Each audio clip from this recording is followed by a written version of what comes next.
Jansangram news, बातमीची सत्यता हीच आमची ओळख। अंमली पदार्थ तस्कराविरोधात एनडीपीएस अंतर्गत मोठी कारवाई। हिंगणघाटचा राकेश उर्फ भुऱ्या जनबंधू स्थानबद्ध।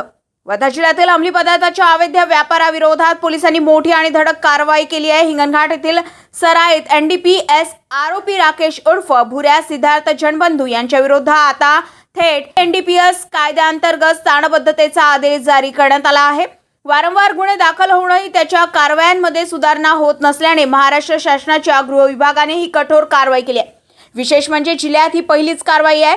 हिंगणघाट येथील डाका ग्राउंड परिसरातील राकेश उर्फ भुऱ्या सिद्धार्थ जनबंधू यांच्यावर अंमली पदार्थाची विक्री, वाहतूक आणि साठवणुकी संदर्भात एनडीपीएस कायद्यान्वये 7 गुन्हे दाखल आहेत। यापूर्वी त्याच्यावर प्रतिबंधात्मक कारवाई करून चांगल्या वर्तणुकीचे बंधपत्र घेण्यात आले होते, मात्र त्याच्या गुन्हेगारी प्रवृत्तीत कोणताही बदल झाला नाही।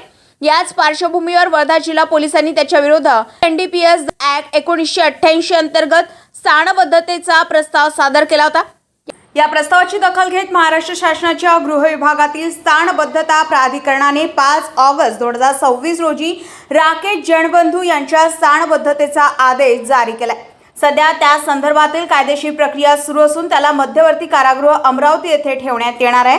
स्थानबद्धतेचा अंतिम कालावधी ॲडवायझर बोर्डच्या सुनावणीनंतर निश्चित केला जाणार आहे।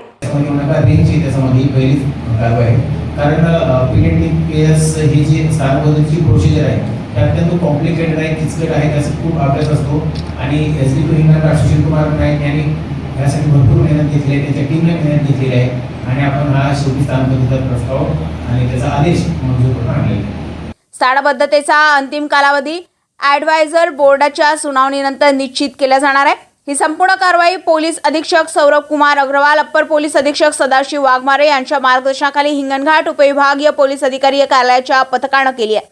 रविराज घुमे, जनसंग्राम न्यूज, वर्धा।